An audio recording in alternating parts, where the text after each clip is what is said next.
Hello everyone welcome to LRG classes. आज आम +3 5th semester history honours रो BSc 1 रो यूनिट 2 रो गोटे इंपोर्टेंट लॉन्ग क्वेश्चन रो डिस्कशन करिवा। क्वेश्चन टी होउची शैलद्भव वंशर उत्पत्ति और मध्यमराज द्वितीय मध्यमराज तृतीय संपर्क रे आलोचना करो।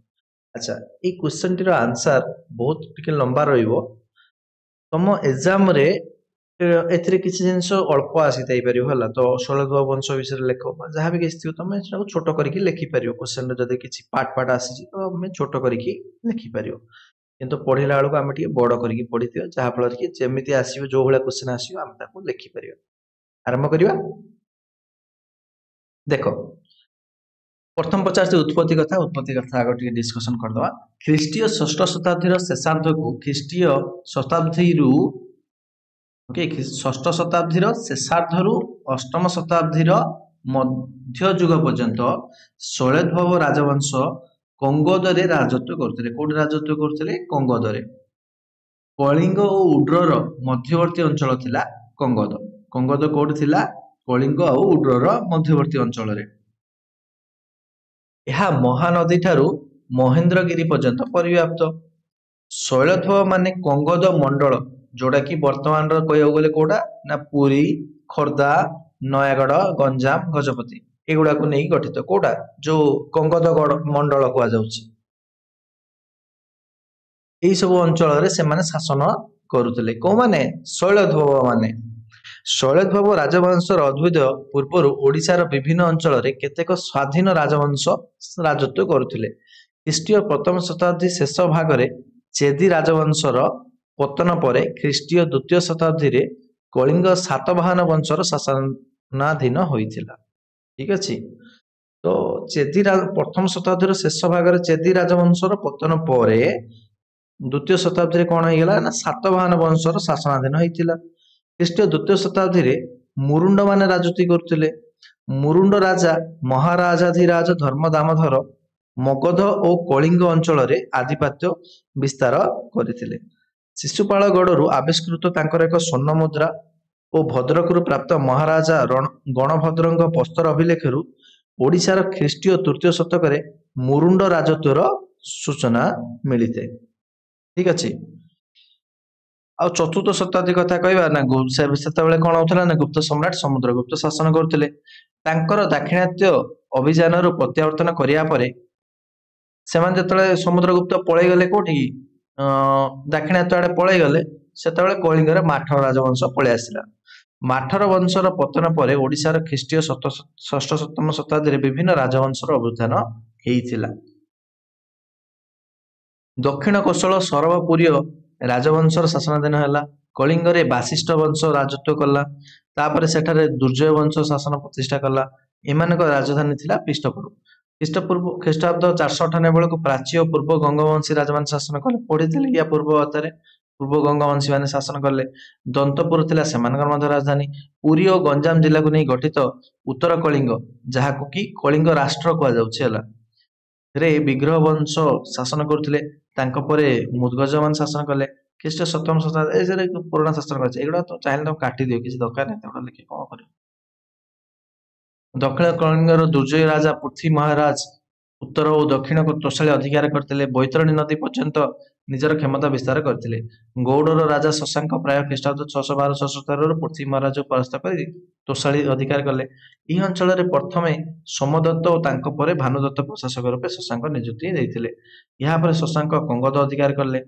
शैलद्भव वंशीय राजा द्वितीय माधवराज प्रथम शशांकर जड़े अधस्तन सामंत राजा रूपे कंगदर शासन करते। तो शैलद्भव उपर एठू स्टार्ट है कोई परिया में शशांक शैलद्भव वंशीय राजा द्वितीय माधवराज प्रथम शशांकर जड़े अधस्तन सामंत राजा रूपे कार्य करते। बुझिपाल। प्रथम कौन है ना शशांकर जो रही थे। ठीक अच्छे। भानुदत्त को प्रशासक रूपे शशांक नियुक्ति देइथिले। तो माधवराज प्रथम गोटे सामंत राजा हिसाब से जनक राजा अंडर रही प्रथम शासन भार आरंभ करते कौन कंगदरे। यह हूँ शैलद्भव वंशर अभ्युदय पर्यंत ओडिशार राजनीतिक अवस्था है माने एठू अभ्युदय पूर्वर राजनीतिक अवस्था सब ये देला है। एत चाहे आम काटी पार कुछ असुविधा नहीं, बेसी बड़ करनी। शैलद्भव शासन विषय आम्भे माने ଏକାମ୍ର ପୁରାଣ, କପିଳ ସଂହିତା, ହୁଏନ୍ସାଙ୍କ ସିୟୁକି ଗ୍ରନ୍ଥରୁ ସୂଚନା ପାଇଥାଉ। ଏତଦ୍ ବ୍ୟତୀତ ସୁମଣ୍ଡଳ ଫଳକ, କଣାସ ତାମ୍ର ଫଳକ, ସୌର ସନନ୍ଦ, ଚିକାକଳ ଫଳକ, ଖୋର୍ଦ୍ଧା ସନନ୍ଦ, ଟେକିଲି ସନନ୍ଦ, ଗଞ୍ଜାମ ଫଳକରୁ ଶୈଳୋଦ୍ଭବଙ୍କର ରାଜାଙ୍କର ଶାସନ ସମ୍ପର୍କରେ ଆମକୁ ବିବରଣୀ ମିଳିଥାଏ। ଶୈଳୋଦ୍ଭବଙ୍କ ଉତ୍ପତ୍ତି ପ୍ରହେଳିକାପୂର୍ଣ୍ଣ, ମାନେ କେମିତି ସୃଷ୍ଟି ହେଲା ସିଏ ଗୋଟେ ମାନେ କଣ ହେଇଛି, ମାନେ ଗୋଟେ ରହସ୍ୟମୟ ଜିନିଷ ହେଲା। ତ ଗୋଟେ ମାନେ କଣ ଅଛି ଦେଖ, ଗୋଟେ କାହାଣୀ ଗୋଟେ ଅଛି। ଶୈଳୋଦ୍ଭବଙ୍କ ଶିଳାଲିପିରୁ ଜଣାଯାଏ ଯେ କଳିଙ୍ଗରେ ଅରାଜକତା ଦେଖି ଦେଇଥିବା ବେଳେ ଜଣେ ଗୋଟେ ଆଦିମ ଶାସକ ହେଲା, ଗୋଟେ ଆଦିମ ଶାସକ ବା ଆଦିବାସୀ ଶାସକ କହିଦିଅ ହେଲା, ପୁଳିନ୍ଦ ସେନ ବ୍ରହ୍ମାଙ୍କ ନିକଟରେ ଏକ ଶକ୍ତିଶାଳୀ ରାଜାଙ୍କୁ ଶାନ୍ତି ଶୃଙ୍ଖଳା ପ୍ରତିଷ୍ଠା ପାଇଁ ପଠାଇବା ପାଇଁ ପ୍ରାର୍ଥନା କରିଥିଲେ। ବ୍ରହ୍ମା ତାଙ୍କରି ପ୍ରାର୍ଥନାରେ ସନ୍ତୁଷ୍ଟ ହୋଇ ଜଣେ ଦକ୍ଷ ଓ ଶକ୍ତିଶାଳୀ ବ୍ୟକ୍ତିକୁ ସୃଷ୍ଟି କରିଥିଲେ। ଏଇଟା ଗୋଟେ ଶିବଙ୍କ ଉପରେ ମଧ୍ୟ ଅଛି କାହାଣୀଟା ହେଲା, ଏଇଟା ଖାଲି ଟିକେ ଏଇଠି ବ୍ରହ୍ମାଙ୍କ ଉପରେ କହିଛି। ସିଏ ଆଉ ଗୋଟେ ଆଦିବାସୀ ଆଙ୍କ ଅଣ୍ଡରରେ ଥିଲେ, ସିଏ ଶିବକୁ ପ୍ରାର୍ଥନା କରିକି ୟାକୁ ସୃଷ୍ଟି କରିଥିଲେ। ଯାହା ବି ହଉ ହେଲା, ବ୍ରହ୍ମା ତାଙ୍କରି ପ୍ରାର୍ଥନାରେ ସନ୍ତୁଷ୍ଟ ହୋଇ ଜଣେ ଦକ୍ଷ ଶକ୍ତିଶାଳୀ ବ୍ୟକ୍ତିଙ୍କୁ ସୃଷ୍ଟି କରିଥିଲେ। ଏହି ବ୍ୟକ୍ତି ଭବିଷ୍ୟତରେ ଶୈଳୋଦ୍ଭବ ନାମରେ ପରିଚିତ ହେଲା, କାରଣ ସେ ଗୋଟେ ପଥରରୁ, ଗୋଟେ ବଡ ଶିଳାରୁ ବାହାରିଥିଲା, ଶିଳାରୁ ବାହାରିଥିବାରୁ ଶୈଳୋଦ୍ଭବ ତା ନାଁ ହେଇଗଲା। ସେ ହେଲେ ଶୈଳୋଦ୍ଭବ ବଂଶର ପ୍ରତିଷ୍ଠାତା। ଶୈଳୋଦ୍ଭବ ହେଉଛି ସଂସ୍କୃତ ଶବ୍ଦ ଯାହା ଶିଳାରୁ ଜନ୍ମ, ଶିଳାରୁ ଉଦ୍ଭବ ମାନେ ଶିଳାରୁ ଜନ୍ମ, ଯେହେତୁ ଶିଳାରୁ ଏଇ ଯୁବକଟି ବାହାରିଥିଲେ, ଯାହା ବି ଗୋଟେ କାହାଣୀ ଅଛି ଆଉ। ଶୈଳୋଦ୍ଭବର ଉତ୍ପତ୍ତି ବିଷୟରେ ଐତିହାସିକ ମୂଲ୍ୟାଙ୍କନ କଲାବେଳେ ଜଣାଯାଏ ଶୈଳୋଦ୍ଭବ ମାନେ ଗଙ୍ଗ ବଂଶର ଏକ ଅଂଶ ବା ମଧ୍ୟପ୍ରଦେଶର ଶୈଳ ବଂଶରୁ ଜାତ ବୋଲି ଆଉ କିଛି ଐତିହାସିକ ମାନେ ମତ ଦିଅନ୍ତି। ପୁଳିନ୍ଦ ସେନ ଥିଲେ ପୁଳିନ୍ଦ ମାନଙ୍କର ମୁଖ୍ୟ। ପୁଳିନ୍ଦକୁ କୁଳିନ୍ଦ ନାମରେ ଅଶୋକଙ୍କ ଶିଳାଲେଖରେ ଅଭିହିତ କରାଯାଏ। ସମ୍ଭବତଃ ଶୈଳୋଦ୍ଭବ ମାନଙ୍କର ବାସସ୍ଥଳୀ ଥିଲା ମହେନ୍ଦ୍ରଗିରି। ଶୈଳୋଦ୍ଭବଙ୍କ ଶିଳାଲେଖରୁ ଜଣାଯାଏ ଯେ ମହେନ୍ଦ୍ରଗିରି ଅଞ୍ଚଳ କୁଳଗିରି ନାମରେ ପରିଚିତ। ସୁମଣ୍ଡଳ ଫଳକର ଅଭୟର ପୁତ୍ର ଧର୍ମରାଜ ଥିଲେ ଶୈଳୋଦ୍ଭବ ଏବଂ ସେ ଶୈଳୋଦ୍ଭବ ବଂଶର ପ୍ରତିଷ୍ଠାତା ରୂପେ ସୁପରିଚିତ। ସୁମଣ୍ଡଳ ଫଳକର ଅଭୟଙ୍କ ପୁତ୍ର ଶୈଳୋଦ୍ଭବ, ସେ ତାପରେ ସେ ତାପରେ ତାଙ୍କ ନାଁ ଅନୁସାରେ ସେ ତାଙ୍କ ବଂଶଟା ଆସିଲା। ଆଉ ଶୈଳୋଦ୍ଭବଙ୍କ ବଂଶାବଳୀର ଆଲୋଚନା କଲେ ଏହି ବଂଶର ଶାସକ ମାନଙ୍କ ସମ୍ପର୍କରେ ବିଶଦ ବିବରଣୀ ମିଳେ। ବଂଶାନୁକ୍ରମିକ ଭାବେ ଧର୍ମରାଜ ପ୍ରଥମ ରଣଭିତ୍ତ 553 ଖ୍ରୀଷ୍ଟାବ୍ଦ, ମାଧବ ରାଜା ପ୍ରଥମ ସୈନ୍ୟଭିତ୍ତ ପ୍ରଥମ, ଚରମ୍ପା ରାଜା ଐଶ୍ୱଭିତ୍ତ ପ୍ରଥମ, ମାଧବ ରାଜ ଦ୍ୱିତୀୟ, ସୈନ୍ୟଭିତ୍ତ ଦ୍ୱିତୀୟ ଓ ଶାସନ କାର୍ଯ୍ୟ ସମ୍ପାଦନ କରିବା ପରେ ମଧ୍ୟମ ରାଜ ପ୍ରଥମ, ଐଶ୍ୱଭିତ୍ତ ଦ୍ୱିତୀୟ ଶୈଳୋଦ୍ଭବ ଶାସନ। ତ ଏଇ ଚାର୍ଟରେ ଆମେ ବୁଝିପାରିବା ଏଇ ଯୋଉ ଜିନିଷଟାକୁ, ଦେଖ ଭଲ ଭାବରେ ବୁଝ। ଦେଖ ଶୈଳୋଦ୍ଭବ ତ ସିଏ ଗୋଟେ ନାଟକୀୟ ଢଙ୍ଗରେ ତାଙ୍କର ସୃଷ୍ଟି ହେଲା, ତା ବାପା ମାଙ୍କର ତ ଛାଡ ହେଲା, ସେ ଶିଳାରୁ ସୃଷ୍ଟି ହେଇଛନ୍ତି ବୋଲି ଯାହା ବି ଗୋଟେ କାହାଣୀ ଅଛି, ଛାଡ। ବର୍ତ୍ତମାନ ତାଙ୍କ ପରେ କିଏ ଶାସନ କଲା? ଧର୍ମରାଜ ପ୍ରଥମ ରଣଭିତ୍ତ, ଖ୍ରୀଷ୍ଟାବ୍ଦ ଏତିକିରୁ ଏତିକି। ତାପରେ ଆସିଲେ ମାଧବ ରାଜା ପ୍ରଥମ ସୈନ୍ୟଭିତ୍ତ ପ୍ରଥମ, ଆଚ୍ଛା। ଚରମ୍ପା ରାଜା ଐଶ୍ୱଭିତ୍ତ ପ୍ରଥମ, ତାପରେ ମାଧବ ରାଜା ଦ୍ୱିତୀୟ, ସୈନ୍ୟଭିତ୍ତ ଦ୍ୱିତୀୟ, ଯାହାକୁ କି ସର୍ଟରେ ମାଧବ ବର୍ମନ ବୋଲି ମଧ୍ୟ କୁହାଯାଏ। ତାପରେ ମଧ୍ୟମ ରାଜ ପ୍ରଥମ, ଐଶ୍ୱଭିତ୍ତ ଦ୍ୱିତୀୟ ଆସିଲେ। ତାପରେ ରାଜ୍ୟକୁ ଦି ଭାଗ କରାଗଲା, ଗୋଟେ ହେଲା ଧର୍ମରାଜ ଦ୍ୱିତୀୟ ଶ୍ରୀ ମନଭିତ୍ତ, ଆଉ ଗୋଟେ ଆସିଲା ମାଧବ ରାଜ। ତାପରେ ମଧ୍ୟମ ରାଜ ଦ୍ୱିତୀୟ ଏପଟେ ଆସିଲା, ଏପଟେ ଆଡେ ଆସିଲା ଅଳପ ରାଜ ଆସିଲା। ତାପରେ ଯୁବରାଜ ତୈଲପ ଆସିଲେ, ତାପରେ ମଧ୍ୟମ ରାଜ ତୃତୀୟ ଆସିଲେ। ଏଇଭଳି ଭାବେ ଆମର କଣ ହେଇଛି, ତାଙ୍କର ଶାସନ କାଳ ଚାଲିଛି। ତାପରେ ଆମେ ପଢିବା ମଧ୍ୟମ ରାଜ ପ୍ରଥମ, ଐଶ୍ୱଭିତ୍ତ ଦ୍ୱିତୀୟ। ମାଧବ ରାଜଙ୍କ ପରେ ମଧ୍ୟମ ରାଜ ପ୍ରଥମ, ଐଶ୍ୱଭିତ୍ତ ଦ୍ୱିତୀୟ, ଐଶ୍ୱଭିତ୍ତ ଶାସନ ସିଂହାସନ ଆରୋହଣ କଲେ। ସିଏ କିଏ? ମାଧବ ରାଜାଙ୍କ ପରେ ସେ ମଧ୍ୟମ ରାଜ ଦ୍ୱିତୀୟ ରୂପେ ପରିଚିତ। ପାରିକୁଦ ଓ ବାଣପୁର ତାମ୍ରପତ୍ରରୁ ତାଙ୍କ ବିଷୟରେ ସମ୍ୟକ ଧାରଣା ମିଳେ। ପାରିକୁଦ ତାମ୍ରପତ୍ର ଅନୁସାରେ ମଧ୍ୟମ ରାଜ ଦ୍ୱିତୀୟ ଜଣେ ରହସ୍ୟାବୃତ ପୁରୁଷ, ଯିଏକି ଆତ୍ମା ଓ ପରମାତ୍ମା ସହ ସମ୍ପର୍କ ରକ୍ଷା କରିପାରୁଥିଲେ ବୋଲି ବର୍ଣ୍ଣନା କରାଯାଇଛି। ଏଠି ମଧ୍ୟ ରହସ୍ୟମାନ ରହିଛି। ସେ ବ୍ରାହ୍ମଣୀୟ ଧର୍ମର ପୃଷ୍ଠପୋଷକ ଥିଲେ, ବୁଝିପାରିଲ। ସେ କୋଉ ଧର୍ମର ବିଶ୍ୱାସ କରୁଥିଲେ? ବ୍ରାହ୍ମଣୀୟ ଧର୍ମ। ଏହି ତାମ୍ରପତ୍ର ଅନୁସାରେ ରାଜା କଟକଭୁକ୍ତ ଗ୍ରାମ 12 ଜଣ ବ୍ରାହ୍ମଣକୁ ସେ ଦେଇଥିଲେ। କଟକର ଭୁକ୍ତ କିଛି ଗ୍ରାମକୁ ସେ କେତେ ଜଣ ଦେଇଥିଲେ? 12 ଜଣ ବ୍ରାହ୍ମଣକୁ ଦାନ କରିଥିଲେ। ୟା ପୂର୍ବରୁ ଆମେ ଗୋଟେ 5 ଜଣ ବ୍ରାହ୍ମଣକୁ ଗ୍ରାମ ଦାନ କରିବାର ଆମେ ଶୁଣିଥିଲେ ନା, ତ ଇଏ 12 ଜଣକୁ ଦାନ କରିଥିଲେ। ସେ ବୈଦିକ ନିୟମ ଅନୁସାରେ ବାଜପେୟ ଓ ଅଶ୍ୱମେଧ ଯଜ୍ଞ ମଧ୍ୟ ସ୍ଥାପନ କରିଥିଲେ। तापर आसिले धर्मराज द्वितीय श्री मानभित्त 965 रु 725।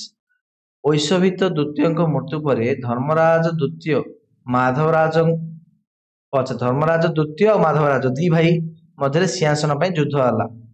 माधवराज वैश्यभित्त ओके माधवराज ऐश्वभित्त द्वितीय कनिष्ठ भ्राता पारंपरिक प्रथार विरुद्धाचरण कर धर्मराज को कंगद सिंहासन विताड़ित कर निजे राजा होगा चेष्टा कले किंतु धर्मराज निजर कर्मचारी तथा सामंत मान साहाय्य पाई सान भाई माधवराज को परास्त करते जेहेतु बड़ भाई हवा कथा कि सान भाई सी चाहूला शासन गादी करने जहाँ भी हो सी सामंत मान साहाय्य सान भाई माधवराज परास्त करते। माधवराज कंगदरू चली जाई दक्षिण कौशल से शासक त्रिभीर देव सह संधि स्थापन करते फल त्रिभीर देव और माधवराज को समस्त प्रकार साहाय्य देवे एवं कंगद पर्यंत साम्राज्य विस्तार करेंगे। ये अभिप्राय नहीं दुहे माने मिशीमुशा कर अन्य राजा सहित मिसिकी दुहे धर्मराज विरुद्ध में युद्ध घोषणा कले। युद्ध में त्रिभीर देव और माधवराज सैन्य मैंने धर्मराज द्वारा परास्त हेले किंतु किसी फायदा हेलानी माने जाउ जण सहित माने संधि करिकी आसला युद्ध करने किंतु तथापि सान भाई हारी जाइतिला बड़ भाई जीति विजय पर धर्मराज कंगद को निज अधीन आणिला। बाणपुर पुरी रामपुर निबिका चंद्रेश्वर सुंदर धर्मराज द्वितीय जड़े पराक्रमी राजा थिले से अनेक सहर निर्माण करथिले। से अत्यंत धर्मपरायण थिले धर्म दर्शन शास्त्र तांकर अगाध पांडित्य थिला निजर धार्मिक सहिष्णुता सुलभ से सुपरिचित ब्राह्मण सम्मान प्रदर्शन करने सहित से वैदिक पूजा पद्धति पालन करथिले। रानी ना है कल्याण देवी प्रबोध चंद्र नामक जड़े दिन को अच्छा राणी कल्याण देवी प्रबोध चंद्र नामक जड़े दिन को जमी दान देथिया कथा बाणपुर अभिलेख जना जाए। अच्छा माने जड़े गरीब लोकटी थे से जमी दान कर गोटे बाणपुर अभिलेख जना जाए। धर्मराज द्वितीय दीर्घ 30 वर्ष शासन करते से जड़े प्रजावत्सल राजा थे। प्रथम धर्मराज सरला बर्तमान मध्यम राज द्वितीय मध्यम राज विषय डिस्कसन करिया। तृतीय मध्यम राजा को असंपूर्ण टेकेली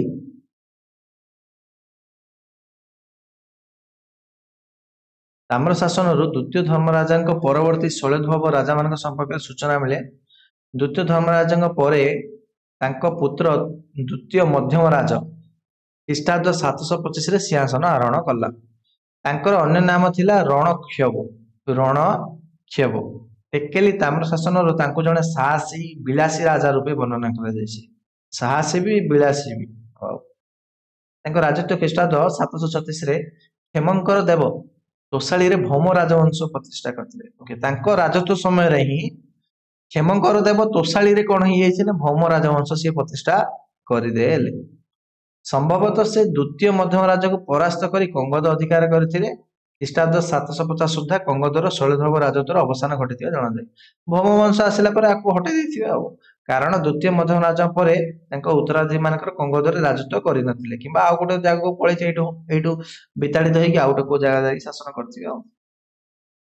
सरीगला। सेकानी भाईटा जे होता द्वितीय मध्यम राजा निसंतान थे तेणु पितृव्य पुत्र अर्थात ददा पुओ ये तो पुत्र अल्पराज टेकेली निकटवर्ती नसुंद पर्वत श्रृंगे राजा रूपे अभिषिक्त होते। भौमकर माने कंगद अधिकार कर सारा पर भौमकर माने भौम वंशर माने कौन है कंगद नहीं गले।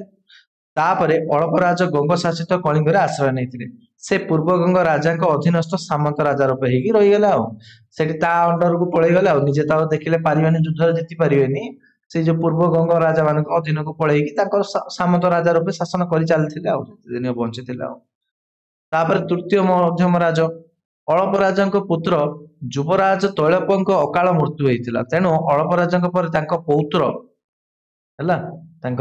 पौत्र नाती तृतीय मध्यम राज गंग राजा अधीन सामंत राजा रूपे राजत्व करते। शैलद्भव वंशर शेष राजा थे तृतीय मध्यम राजा कारण शैलद्भव वंश विषय कौन सूचना मिलू ना। ऐतिहासिक दृष्टिकोण विचार कले जना जे शैलद्भव राजवंश थिला अत्यंत गुरुत्वपूर्ण। यही समय कला स्थापत्य क्षेत्र में विशेष अग्रगति घटी। भुवनेश्वर में आमर जो परशुरामेश्वर मंदिर शत्रुघ्नेश्वर मंदिर भरतेश्वर मंदिर सन्नजलेश्वर लक्ष्मणेश्वर मंदिर शैलद्भव राजा पृष्ठपोषक निर्मित होता। यही वंशर राजा माने शैव धर्मर पृष्ठपोषक थे ब्राह्मण धर्म को राजा माने प्राधान्य देउथिले। शैलद्भव राजवंशर राजत्व करिया समय ओडिशा रे उत्तर भारतीय और दक्षिण भारतीय संस्कृतिर सम्मिश्रण देखिବାକୁ मिले मिशामिशी कारण आंकर राज्य माने उत्तर भारत भी थिला दक्षिण भारत भी थिला तो मिशामिशी देखिବାକୁ मिले ଆଉ भौमकरଙ୍କ शक्तिशाली शासन शासन शैलध्वज शासनର ପତନ ଘଟାଇଥିଲା ମାନେ ଦେଖ ଭୌମକର ମାନେ ଭୌମ ବଂଶର ଯୋଉ ରାଜା ମାନେ ଥିଲେ ସେମାନେ କଣ ହେଇଗଲେ ନା ଡେଭଲପ ହବାର ଲାଗିଲେ ସେମାନେ ବଢି ଚାଲିଲେ ତ ଅଟୋମେଟିକ ଶୈଳଧ୍ୱଜ ମାନେ କଣ ହେଲେ ଡାଉନ ହେଇଗଲେ ଗୋଟେ ତ ମାନେ ଆକ୍ଚୁଆଲି ହରେଇ ଦେଲେ ଆଉ ଗୋଟେ ପଟେ ଯୋଉ ଶାସନ ଥିଲା ସେଇଟା ସେମାନେ ଆଉ ପାରିଲେନି ଆଉ ଥରେ ଗଙ୍ଗ ବଂଶ ସହିତ ହାତ ମିଳେଇକି ସେମାନେ ତା ଅଣ୍ଡରରେ ରହିଗଲେ ସରିଲା ତାପରେ ଭୌମ ବଂଶ ଉପରେ ଆମେ ପଢିବା ଏଇ ଯୋଉ ଭୌମକର କହିଦେଲେ ଭୌମ ବଂଶର ବିଷୟରେ ଆଉ ଥରେ ନେକ୍ସଟ ଭିଡିଓରେ डिस्कशन करिया ओके ए क्वेश्चन आंसर एति नहीं सॉरी गला ठीक अछि एथि जदि किसी क्वेश्चन आसिला या ऊपर निहाती भाबे याको बने चुनी लिखि परियो ठीक अछि तो ए वीडियो टी एति रखिया समस्त वीडियो टी लाइक करो चैनल को सब्सक्राइब करो प्लेलिस्ट लिंक डिस्क्रिप्शन रे अछि प्लेलिस्ट रे जाई कि पूर्व हेतिया वीडियो वीडियो मध्ये देखि परियो थैंक यू